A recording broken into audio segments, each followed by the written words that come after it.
programa mixto de producción nacional, con elementos de lenguaje, salud, sexo y violencia, que solo bajo la supervisión de padres, madres, representantes o responsables es apto para niños, niñas y adolescentes.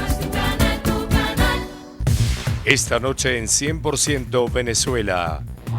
¿Cómo afecta a los niños y adolescentes la creciente conflictividad social? Cuando tenemos altas autoridades públicas que en el país convocan o definen que hay otro sector o otros grupos o personas que merecen ser pulverizados, eso tiene un tremendo impacto educativo, no solo en los niños y en los adolescentes. Violencia estructural que incide en los más indefensos desde temprana edad. Cuando tú no sabes si tú vas a tener leche, carne, pañales, eso ya es violento. Cuando de una otra forma el índice de criminalidad es tan elevado, tú temes por cosas tan básicas como las que decía anteriormente, llego o no llego vivo. Cuando tú ves las calles militarizadas con todo el tema de la represión política, entonces lamentablemente estamos pues en un entorno violento. Niños y adolescentes, los más vulnerables ante clima de hostilidad social. Porque hay niños en la calle, como hay algunos que he visto, mamá, porque no hay leche, todas esas cosas, mamá, ¿dónde está mi leche? Y así pues. Ante la conflictividad, ¿cómo proteger a los niños y adolescentes? Ataca el Estado desde su raíz el problema de la desigualdad social en Venezuela. Yo no quiero que llore, pero ¿por qué le da ese sentimiento? Porque uno no oye en ningún lado. ¿No los escuchan? ¿Qué les han dicho y qué han escuchado sus oídos? Bueno, que hay que esperar y uno espera y pasan los años y sigue esperando. Calidad de vida del venezolano disminuida por grave precariedad social. Entonces el problema no es la vivienda, es decir, la vivienda ha sido la gente capaz de construirla. El problema es ofrecerle ciudad. Yo creo que los gobiernos venezolanos han fallado en ofrecer suelos urbanos, pero también en ofrecer empleo. Vivienda, consecuencia de la desigualdad social.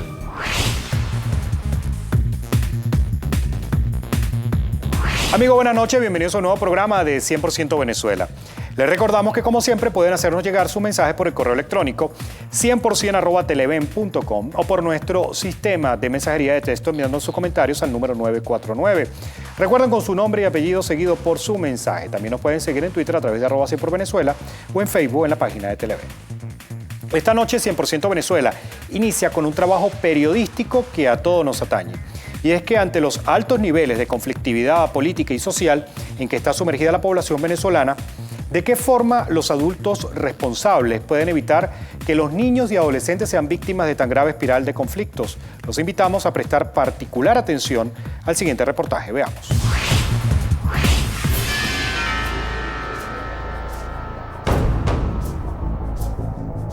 Los niños, niñas y adolescentes son seres muy vulnerables a ambientes hostiles que pueden propiciar situaciones de violencia. Considero que estamos en una sociedad hostil, violenta y estresada por la situación del país, la economía, la inseguridad, todo eso sí. ¿Cómo va a crecer ese niño? ¿Qué podemos esperar de un niño que crece en violencia? Pero más grave aún es cuando los niños están expuestos a mucha hostilidad y mucha frustración y mucha violencia en el discurso. Los niños deben crecer en ambientes llenos de felicidad, de amor y no sujetos a la violencia, al miedo, a la angustia, a las preocupaciones por situaciones que ocurran en las familias o en la calle. Se han perdido un poco los valores, los padres se han dedicado a otras cosas, quizás en darle todo a los hijos, pero no el amor ni la dedicación que de verdad merita un hijo. Las obligaciones del Estado no han sido en modo alguno atendidas. Hay buena parte en materia de protección de los niños sobre la violencia que les afecta. Ha habido una omisión, yo diría que total. En Venezuela, estos ambientes hostiles han generado preocupación entre los padres, a tal punto que algunos encierran a sus hijos, no salen a distraerse e incluso muchos deciden irse del país por la violencia. Irse del país no es fácil. En cualquier condición puedes tener las mejores condiciones económicas, de formación, igual no es fácil porque son muchos duelos. Se quedan en un país diferente, al que le cambiaron todas las reglas del juego. ¡Gol!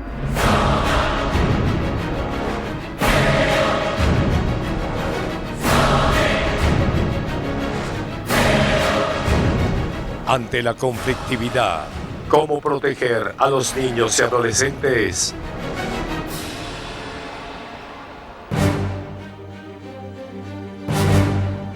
Tanto educadores como los expertos alertan que se debe acabar con las diferencias, no a los mensajes que dividen.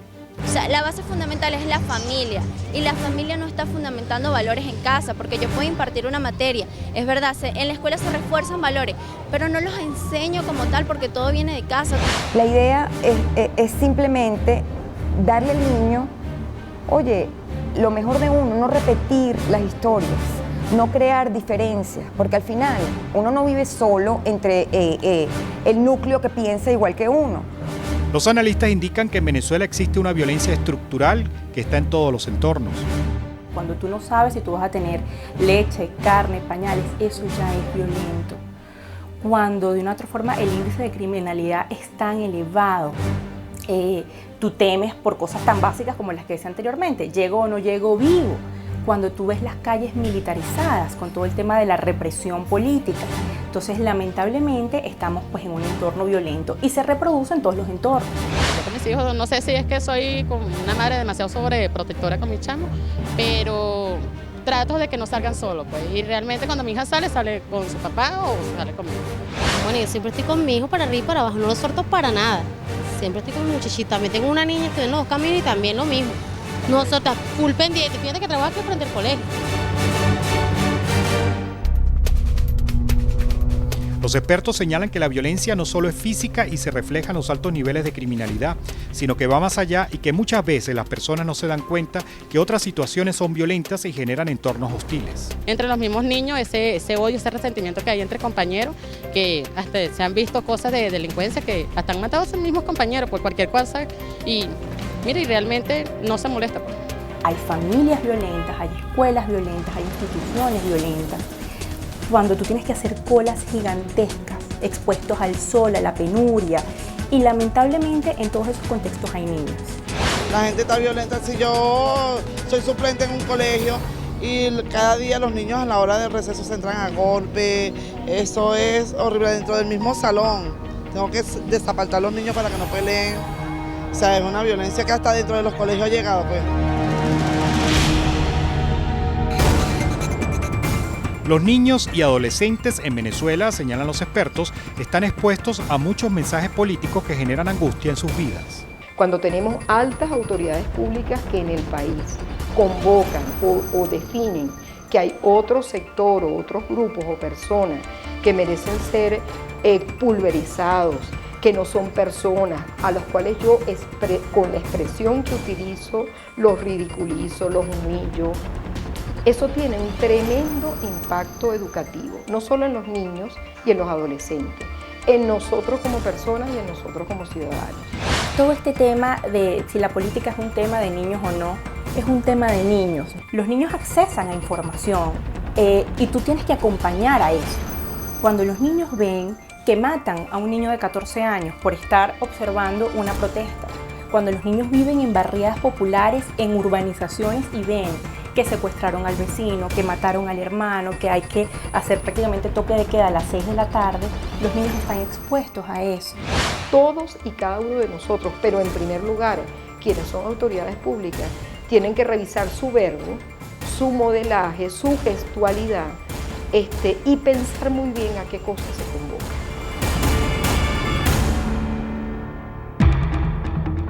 Los especialistas señalan que muchas veces los niños hacen preguntas que dejan sin respuestas a sus padres, no solo con temas relacionados con la política, sino de economía, salud y hasta la inseguridad. Si me dice porque hay niños en la calle, como hay algunos que he visto, mamá porque no hay leche, todas esas cosas, mamá ¿dónde está mi leche? Y así pues. Cuando te preguntan por lo menos temas como de política, ¿tú qué le respondes? No, le digo que no sigo para política, no le digo nada para que no se enrollen en eso. Trato de no afectarlo porque ese tema la verdad que es muy álgido y bueno, nos tiene a todos un poco, ¿me explico? Pues no le contesto nada, porque no tiene que ver con la política él. ¿Te pregunta? Claro que sí, pero no puedo decir, no puedo lo que le pasa al país. Un chico de 3 años me dijo, ¿pero los policías son buenos o malos? Y yo me quedé sorprendida, yo soy un individuo de 3. porque nos estaba escuchando hablar de la Policía Nacional Bolivariana, de la represión. Es este tipo de situaciones que, bueno, sí, la política es un tema de niños y hay que responder sus preguntas de formas muy simples, muy concretas, pero hay que responderle. En la próxima parte, niños y jóvenes expuestos a mensajes violentos que pueden alterar su comportamiento. ¿Crees tú que estamos viviendo una sociedad muy hostil, muy violenta? Sí, muy violenta. Todos los días hay violencia. ¿Cómo haces tú para que tus hijos no sean víctimas de la violencia? Cuidar. No, los cuido, todo el tiempo estoy atento con ellos, llamándolos a dónde están, porque uno no sabe qué es lo que está pasando en la calle. Y más adelante, venezolanos que esperan soluciones efectivas para su problema habitacional. Lamentablemente, este ha sido un programa mucho más electorero que realista y dispuesto a solucionar problemas. Se han otorgado en una forma irresponsable, porque para eso hay formas de elegir a las personas que les toca. Por supuesto, los que menos tienen, una señora con más hijos y más pobre que la otra, tiene que ser primero, ¿no es así? Eso es obvio, pero no ha sido así. Esta noche en 100% Venezuela. Ya venimos.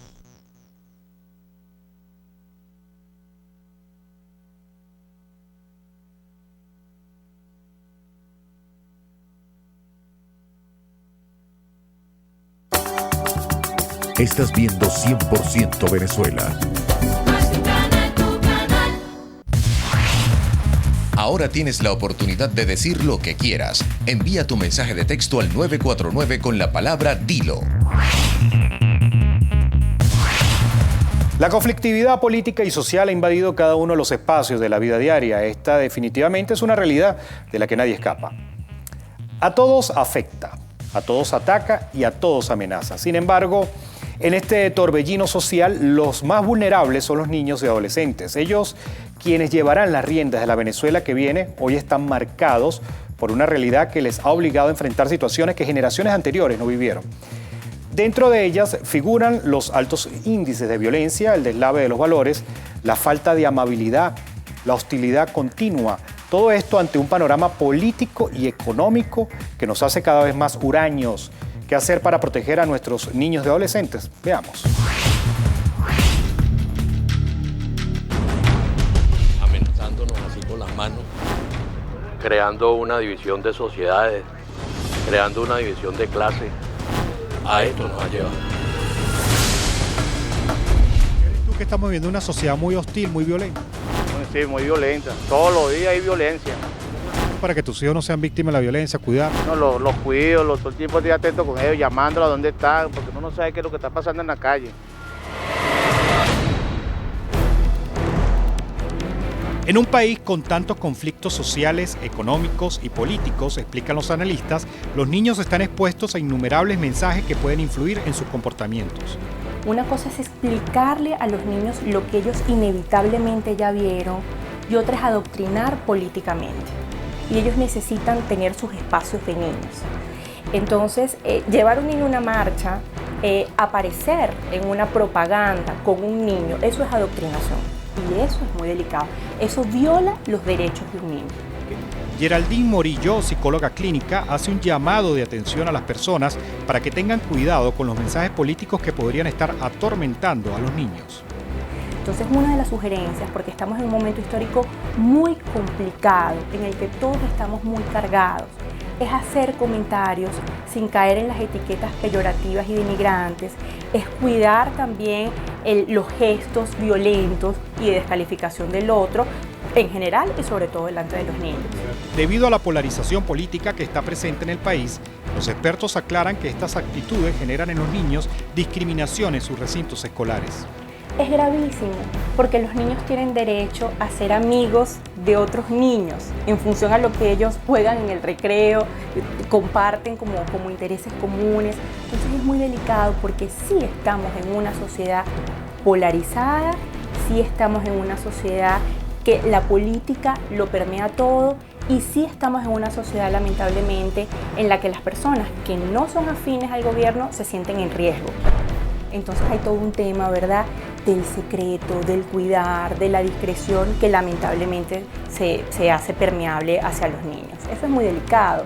Quizás la recomendación es que los niños puedan relacionarse libremente con otros niños y con otros padres. Estamos levantando una generación llena de angustia, de temor, también de rencor, de mucha rabia, y estamos de alguna forma consolidando una generación de muchachos marcados por la violencia, una violencia que tiene muchas manifestaciones, diferentes orígenes, pero ante la cual efectivamente no se está haciendo lo que debe hacerse. Entre las causas del incremento de la violencia en niños y adolescentes en Venezuela, la profesora Gloria Perdomo, investigadora de la Universidad Católica Andrés Bello y directora de la Fundación Luz y Vida, que trabaja en las comunidades, señala que la falta de control social es la variable determinante que propicia estos comportamientos hostiles en los niños y adolescentes. Todo eso ocurre ante la mayor impunidad, sin programas, sin servicio, sin el acompañamiento educativo que se requiere para detener estas situaciones, o más bien para convertir estas situaciones en oportunidades de formación de los muchachos para ser personas respetuosas o personas que saben convivir, ¿no? Historias de jóvenes que quedan atrapados en esta espiral de violencia son escuchadas constantemente por esta investigadora en comunidades como Petare, donde lleva trabajando varios años. El muchacho que te dice, pues yo me voy a meter en una banda o voy a conseguir una pistola para que me respeten, para ser alguien, para ser un varón al que las personas, los demás, le inspiran miedo, le tienen como admiración o respeto, ¿no? Los expertos también comentan que el incremento delictivo está estrechamente relacionado con la deserción escolar. Justamente es una de las razones por las cuales el comportamiento delictivo, la incorporación a las bandas delictivas ocurre.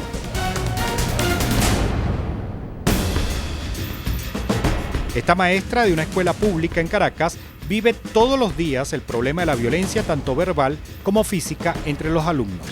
Se genera mayormente la violencia, el irrespeto en lo que es el nivel del vocabulario. Son mucho más agresivos, despectivos para tratarse entre ellos.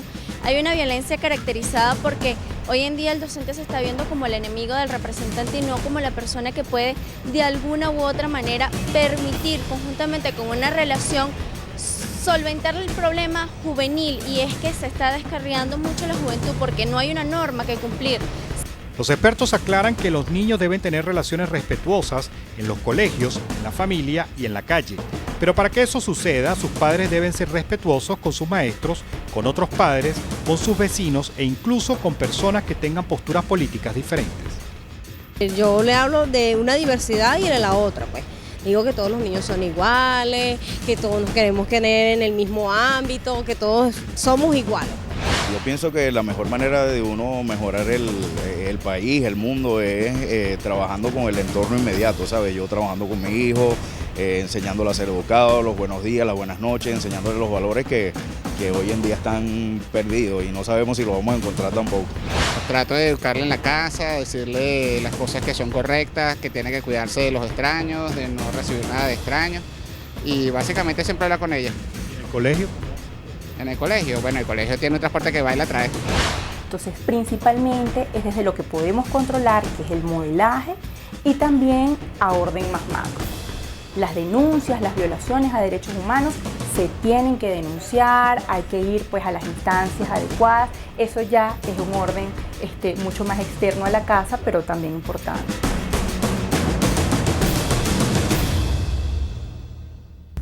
En la próxima parte, resulta indispensable cumplir las leyes para disminuir la conflictividad social.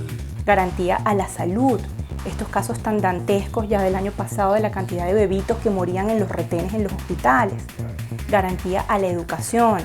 Entonces, bueno, cuando esas situaciones de orden básico no están garantizadas, pues hay un contexto generalizado de hostilidad y de violencia al que están expuestos muchos de nuestros niños. Y más adelante, venezolanos que esperan soluciones efectivas para su problema habitacional. Nosotros ya estamos adaptados aquí. Y ya como el cuento de Manula, en el cerro nací, en el cerro me casé, en el cerro muero. Esta noche en 100% Venezuela. Ya venimos.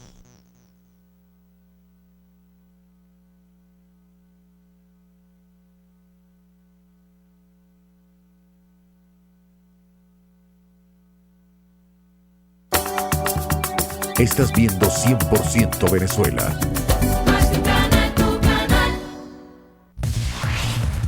Ahora tienes la oportunidad de decir lo que quieras. Envía tu mensaje de texto al 949 con la palabra Dilo. Han surgido muy valiosas iniciativas en nuestra sociedad para desde nuestro pequeño o amplio rango de acción se incida de forma positiva en el entorno que nos rodea.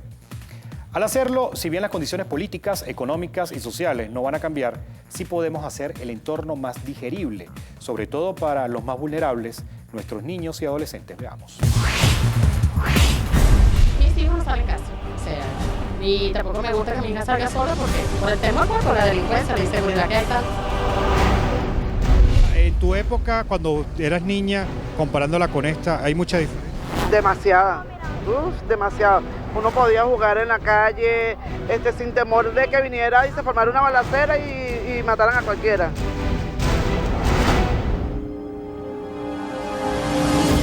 Lo más preocupante de esta situación de alta conflictividad social, comentan los expertos, es que los ciudadanos no cuentan con las herramientas para hacerle frente a la violencia delincuencial. Se supone que la respuesta a estas situaciones debería estar en un Estado que pone al servicio de la población sus recursos para garantizar la seguridad, la vida, la protección que requieren las personas. O sea, las escuelas, frente a esa escalada de la violencia, las escuelas debieran tener programas de protección especial por parte de los cuerpos de seguridad que garanticen que no están siendo amenazados ni los niños ni los maestros en las puertas de las escuelas. Asimismo, como una manera de resolver problemas de alta conflictividad en las comunidades, los expertos recomiendan que deberían ir acompañados por instituciones u organismos públicos donde se pueda colocar la denuncia de forma segura sin que se ponga en riesgo la vida de las personas afectadas. Pero ciertamente el Estado está llegando, en la mayoría de los casos, cuando llega en una modalidad forense, llega cuando ya está el muerto. Además, cuando ya está el muerto hace rato, que está allí varias horas muerto, ahí es que aparecen los órganos de seguridad del Estado para levantar el caso, el homicidio que ocurrió. Pero ¿cuáles deben ser las condiciones mínimas que deben existir en toda sociedad para que no hayan entornos hostiles? Solidaridad entre los seres humanos y tener una buena convivencia, que es lo que tenemos que llevar hoy en día. Pues lo primero siempre son los mensajes, pero lo segundo es la falta de política y la falta de gobierno. La verdad es que lo que nos tiene así, más que un tema de decir o no decir, es lo que se está haciendo y no se está haciendo nada al respecto. Buena educación de parte de los padres, porque el niño sale de la casa al colegio, no del colegio a la casa, sino la primera educación que debe tener el niño es dentro del hogar. Y muchas veces los padres nos llaman la atención por un hijo y nos molestamos. La primera es derecho a la vida y nosotros somos uno de los países donde el índice de mortalidad en la población infanto-juvenil es altísimo. O sea, en estadísticas, ¿quiénes son las personas que más mueren en nuestro país? Hombres, varones, adolescentes. Ya desde allí. O sea, no tenemos garantías en todo el tema hay una violación importante de derechos humanos. En todo el tema, por ejemplo, de garantía a la vida.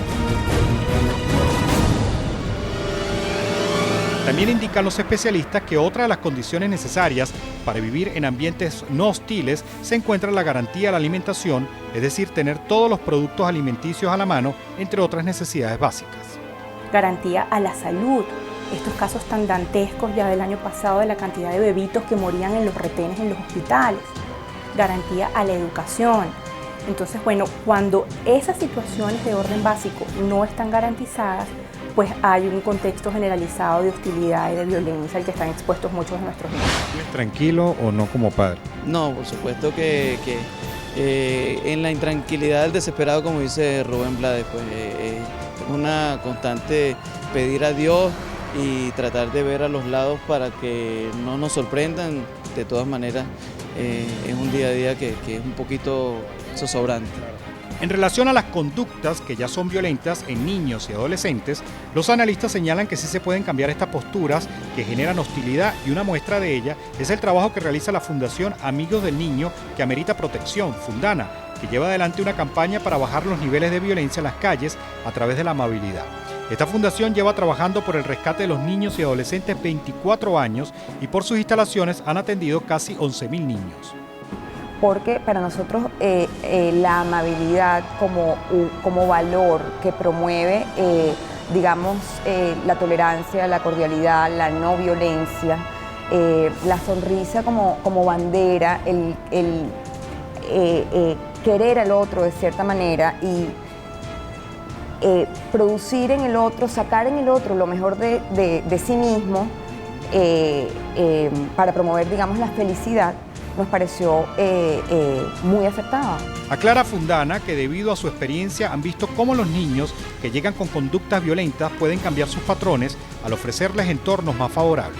Los niños aprenden por sobre todas las cosas por modelación. O sea, el niño imita lo que ve.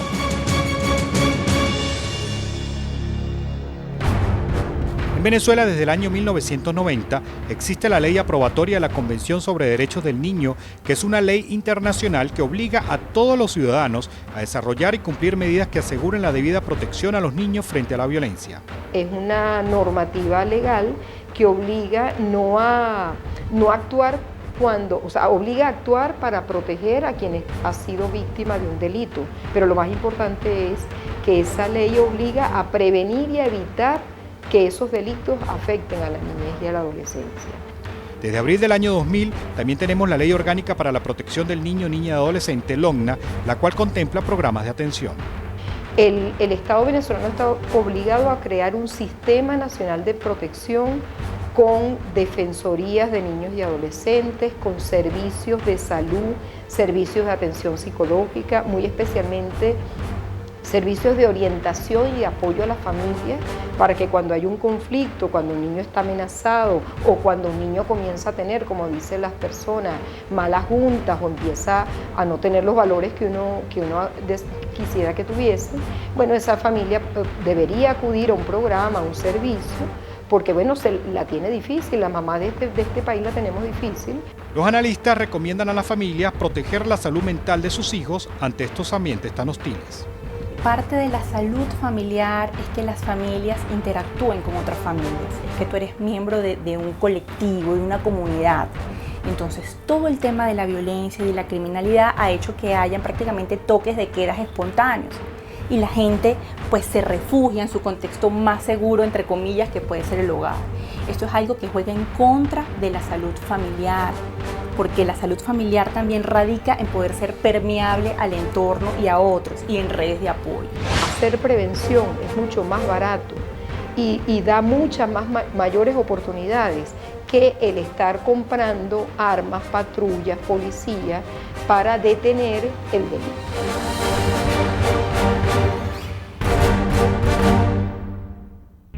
En la próxima parte, prácticamente la mitad de los venezolanos viven en condiciones de pobreza. Un rancho en alto riesgo, por supuesto está más adelante y sí, quisiera salir de ahí.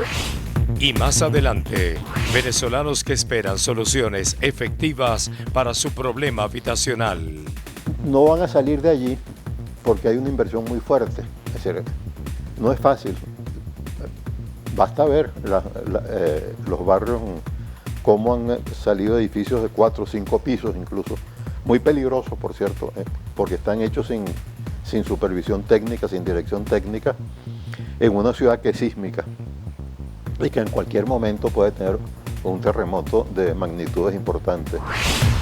Esta noche en 100% Venezuela. Ya venimos.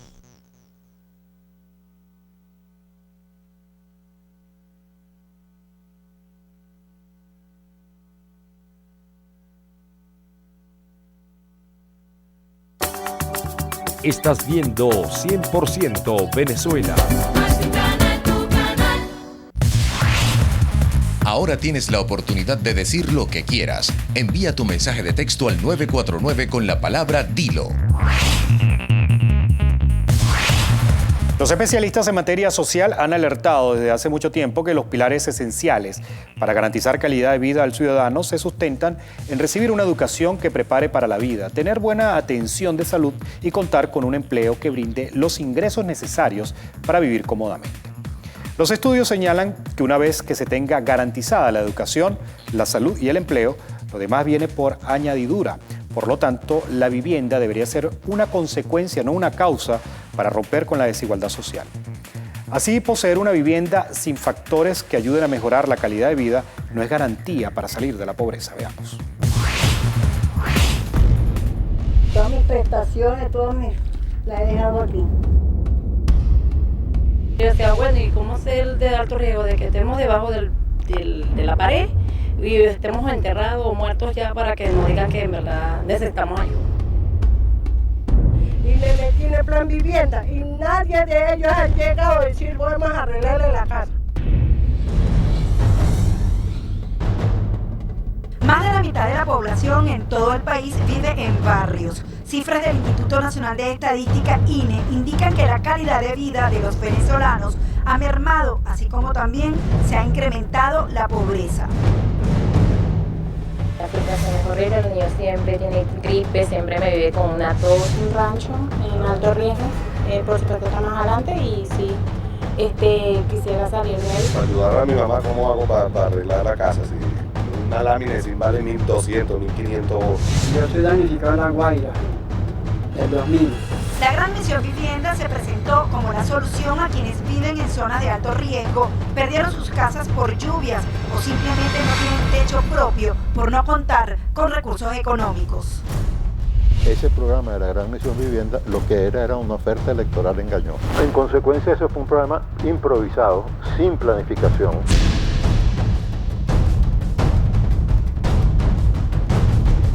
Vivienda, consecuencia de la desigualdad social. ¿Sus hijos siguen pensando ampliarla aquí o piensan que se pueden ir mejor? No, con estas filtraciones que tenemos que vamos a ampliar. ¿Mucha filtración? Uy, esto es agua por todos lados. Nos pusieron a esperar y esperar y esperar y esperar y vengan y vengan y vengan y vengan y vengan y nos solucionaron el problema. El 14 de marzo de este año 2015, la Gran Misión Vivienda entregó 1.191 viviendas en los estados Táchira, Cojedes, Bolívar, Mérida y Guárico. Para el arquitecto Marco Negrón, la política gubernamental en esta materia no ha dado en el clavo por muchos factores. No hay un censo sobre esa materia específica.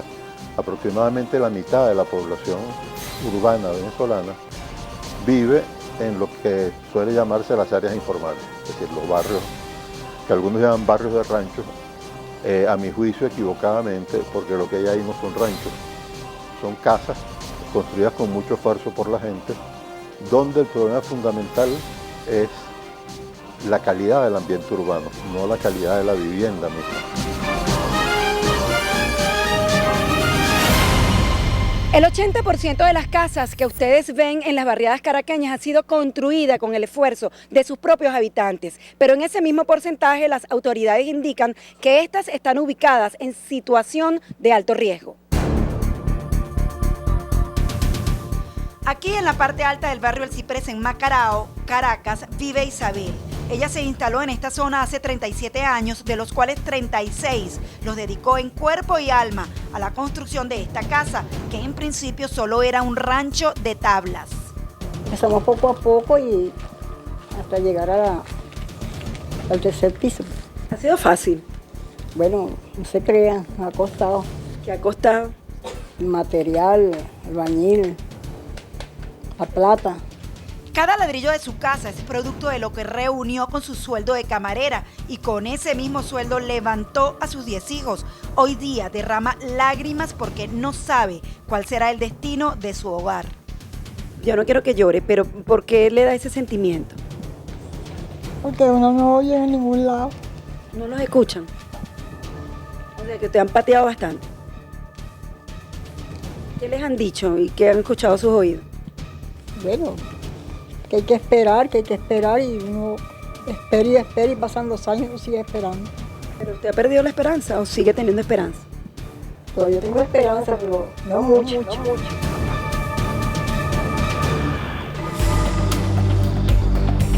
Negrón explica que la marcada desigualdad en la sociedad venezolana es producto de ineficientes políticas que no toma en cuenta a la gente, lo que no permite una adecuada y sostenida construcción de viviendas. Alrededor del 60% de las viviendas aceptables, es decir, las viviendas que reúnen las condiciones mínimas que se exigen para que sea una vivienda donde se pueda vivir decentemente, son viviendas construidas por la propia gente. Es decir, ni el Estado ni la empresa privada han logrado nunca atender la demanda de vivienda de la población venezolana. Y solamente un 30% fue la construida por el sector privado y el gobierno. Imagínate, más del doble. Entonces, es una cifra de que una gran parte de la población construye su vivienda y están, una parte de ellas muy importante, en los barrios. Ronald Hernández, hijo de Isabel, nos muestra la casa, donde son evidentes las filtraciones, el cableado eléctrico dañado por la humedad y paredes que se caen a pedazos y que son aguantadas con tablas. Esa filtración está afectando no solamente la vivienda de mi mamá, sino muchas viviendas. Aquí vivimos 8 familias y hay más de 28 personas viviendo en la misma casa. Por aquí baja una quebrada, entonces esa quebrada afecta a las casas que están alrededor. Artefacto electrodoméstico y se daña. La nevera se daña por la misma filtración, la misma humedad. Se daña, las computadoras la tengo dañada. José es damnificado de la carretera vieja Caracas-La Guaira de 1999. Desde entonces espera casa, con el agravante de que desde hace un año sufre de ceguera, siendo estos 3 últimos meses del 2015 su padecimiento más grave. Como observan, su comunicación con el mundo es a través de este teléfono celular. Estoy censado y todo, pero no me ha salido ni apartamento, ni casa, ni nada. El proyecto Análisis de Condiciones de Vida de la Población Venezolana 2014, elaborado por la UCAP, Universidad Simón Bolívar y la UCB, determinó que la proporción de hogares en pobreza, de acuerdo al ingreso, es superior a 16 años atrás, es decir, en 1998, en la que la pobreza se ubicaba en 45% de los hogares en todo el país. Actualmente, al cierre del 2014, alcanzó el 48,4%. En la próxima parte, venezolanos que esperan soluciones efectivas para su problema habitacional.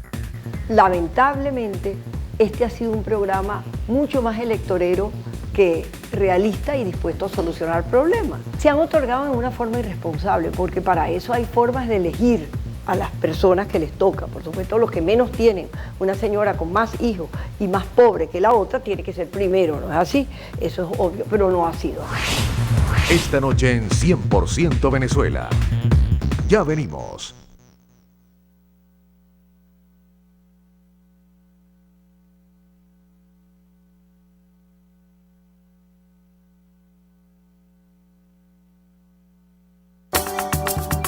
Estás viendo 100% Venezuela. Ahora tienes la oportunidad de decir lo que quieras. Envía tu mensaje de texto al 949 con la palabra Dilo. Tener un techo propio es el anhelo de gran parte de las familias en el país. La vivienda genera tranquilidad, sin embargo, por sí sola, alertan los expertos, no garantiza romper con la desigualdad social. Esta es una realidad indudable, como también lo es que hay familias cuyas penurias se hacen más dolorosas cuando ni siquiera pueden soñar con tener un techo. O de tenerlo no cuentan con los servicios básicos, no tienen fácil acceso a escuelas o liceos y la zona donde viven por sí sola ya es de alta peligrosidad. Veamos. Nosotros ya estamos adaptados aquí y ya como el cuento de Manula. En el cerro nací, en el cerro me casé, en el cerro muero. Que sean constantes y sean personas que en verdad quieran trabajar por el pueblo.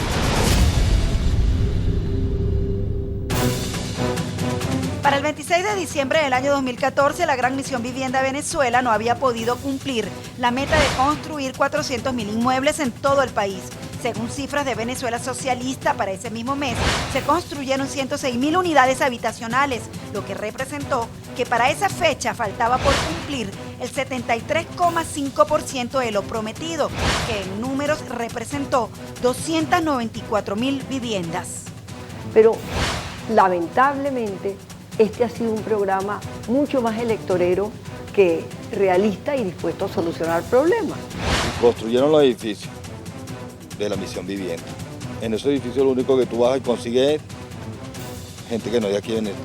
Yo creo que ni de Venezuela, porque la mayoría son extranjeros. se han otorgado en una forma irresponsable, porque para eso hay formas de elegir a las personas que les toca. Por supuesto, los que menos tienen, una señora con más hijos y más pobre que la otra, tiene que ser primero, ¿no es así? Eso es obvio, pero no ha sido así. Ha sido totalmente clientelar y en muchos casos en situaciones de entrega a personas que no merecían tener la vivienda. El problema no es la vivienda, es decir, la vivienda ha sido la gente capaz de construirla.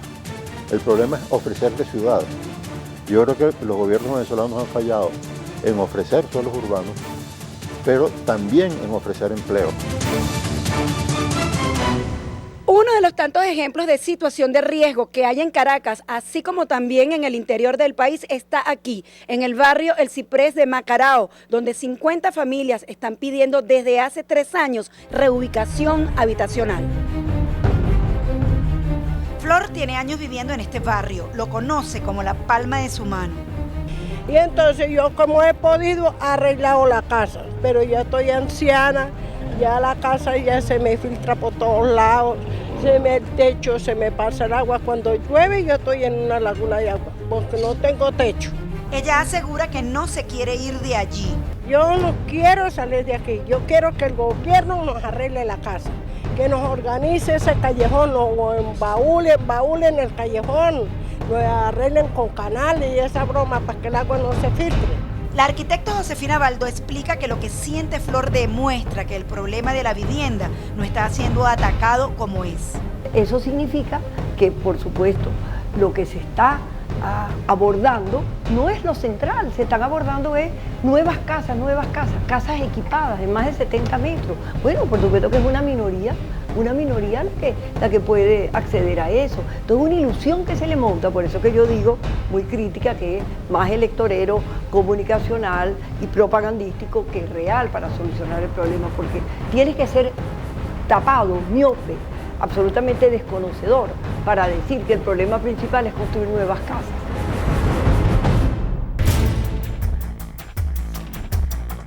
Erika Rincón tiene 8 años viviendo con su suegra Flor. Ella quedó damnificada por las lluvias del 2010, quiere salir de aquí, pero el dinero que gana haciendo empanadas no le alcanza. ¿A qué hora te paras tú para hacer las empanadas? Me voy de aquí a las 5:30, llego al trabajo a las 6 y regreso a las 12 del día. ¿Fácil salir de aquí? No. ¿Por qué? Cuéntame. Cuando no son los delincuentes, es la lluvia. Y cuando no es la lluvia, es los delincuentes. Estamos... ¿Por transporte? No trabajas sino a partir de las 9 de la mañana. ¿Cómo hace? ¿Tú vas a pie? Abajo a pie. Dice que la única opción es construir su casa en estos terrenos de alto riesgo. Construir aquí. Pero necesitamos ayuda realmente porque ya mi suegra está viejita, mi esposo está trabajando lo poquito que puede y o es la comida o es construimos. Estamos en que, o cuál de las dos decidimos. Pero la mayoría de esa población es una población trabajadora, una población sin la que no se movería la ciudad. Lamentablemente, repito, ha habido un esfuerzo débil en materia de educación y en materia de generación de empleo digno para ellos. No van a salir de allí porque hay una inversión muy fuerte. Es decir, no es fácil. Basta ver los barrios, cómo han salido edificios de 4 o 5 pisos incluso, muy peligrosos, por cierto, porque están hechos sin supervisión técnica, sin dirección técnica, en una ciudad que es sísmica y que en cualquier momento puede tener un terremoto de magnitudes importantes.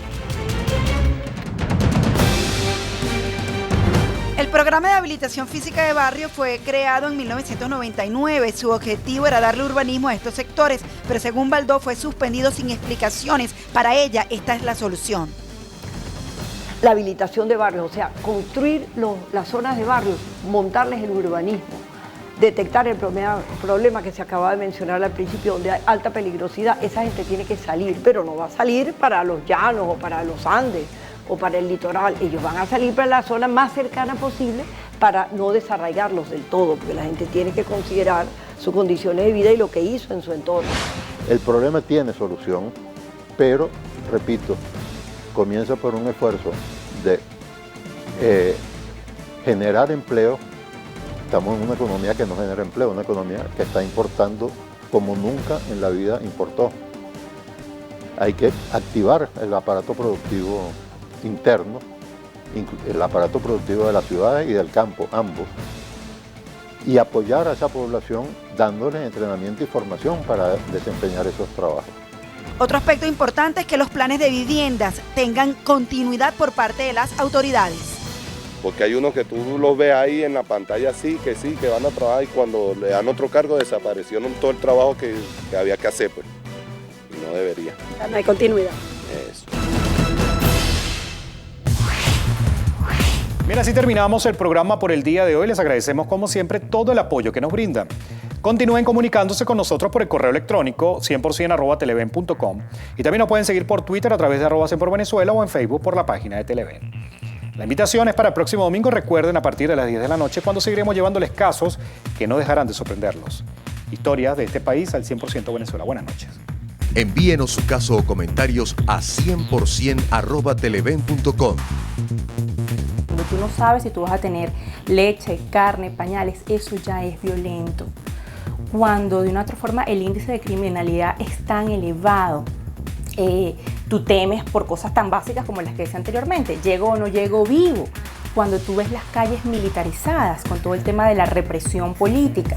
Porque hay niños en la calle, como hay algunos que he visto, mamá, porque no hay leche, todas esas cosas, mamá, ¿dónde está mi leche? Y así pues. Entonces el problema no es la vivienda, es decir, la vivienda ha sido la gente capaz de construirla. El problema es ofrecerle ciudad. Yo creo que los gobiernos venezolanos han fallado en ofrecer suelos urbanos, pero también en ofrecer empleo.